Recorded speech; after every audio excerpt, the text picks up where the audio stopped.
তো আজকের ডিনারে আমি খেয়ে নিচ্ছি আলু মাখা, ডাল, তারপরে খাবো হলো দুধ ভাত।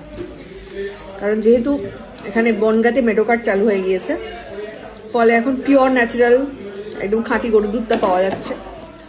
ফলে এখানেও থাকলে পরে যেরকম আমি রাত্রিবেলা দুধ খাই, সেরকম দুধটা এখানেও আমি খেতে পারছি। সবাই মিলে খেতে বসে গেছে পুরো মেডোকার টিম। প্রথমেই যাচ্ছে হচ্ছে ডাল, তারপরে কি আছে, হ্যাঁ ভীষণ ভালো রান্না করে। তারপর ওখানে আছে হচ্ছে বাবার হাতের আলু মাখা,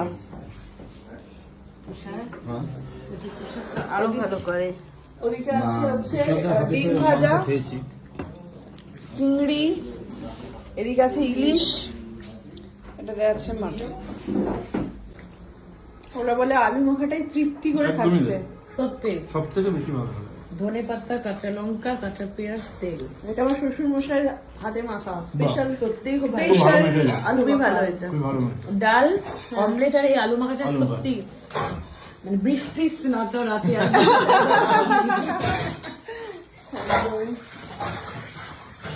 কোনটা আগে খেতে হয় মা জিজ্ঞাসা করছে চিংড়ি আগে না ইলিশ আগে, কোনটা আগে এসছে? আমিও শুধু চিংড়ি। এটা বাংলাদেশের ইলিশ। হ্যাঁ ইলিশটা ভীষণ ভালো। ওকে বাঙালিদের থেকে হালকা করে বের করে দেওয়া উচিত। ও কোনো মাছ খেতে ভালোবাসে না। তাই ওই বলি তুই বাঙালির নামে কলঙ্ক। সেটা আমিও। তুই বলো ইলিশ আগে এসছে না চিংড়ি আগে এসেছে? ইলিশ কোথায় এসেছিল ফার্স্ট? আমার প্লেটে। তার মানে ও আগে ইলিশ চাইছে।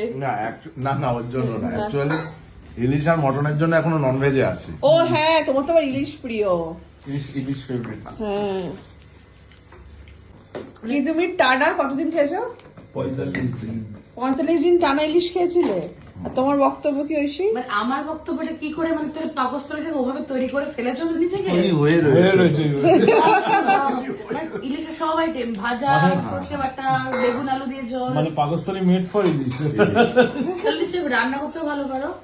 ও হ্যাঁ, রান্না তো ভালো পারি। ইলিশটা মানে তাহলে আমরা পেতে পারি তাহলে কিছুদিনের মধ্যে। হ্যাঁ কারণ আমাদের ফিশ মিট তো চালু হয়ে যাচ্ছে। এই লোকটাই তো তার হ্যাঁ হ্যাঁ হ্যাঁ। ওই মেডোকার্ড থেকে অনলাইন অ্যাপ থেকে শুরু করলে সব অ্যাভেলেবেল হয়ে যাবে। হ্যাঁ ডোর কত স্টেপে ধরনের মাছ পাবো? সব রকম। শান্তি আমার। একদমই মেরুগাড়ে এখন মাছের সাথে সাথে মানে দুধের সাথে সাথে সবজির সাথে সাথে মাছও পাবে। এক ডোর স্টেপ। এটা হচ্ছে আমার মামি শাশুড়ি মা, আচ্ছা। উনি পাঠিয়েছেন নিজের হাতে রান্না করে।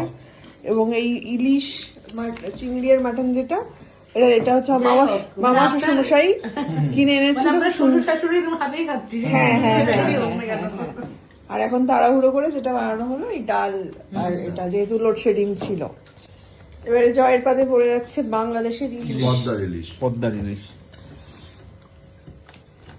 লিটারালি ওটাও উঠে যেতে পারে। হ্যাঁ এবারে আছে মাটন।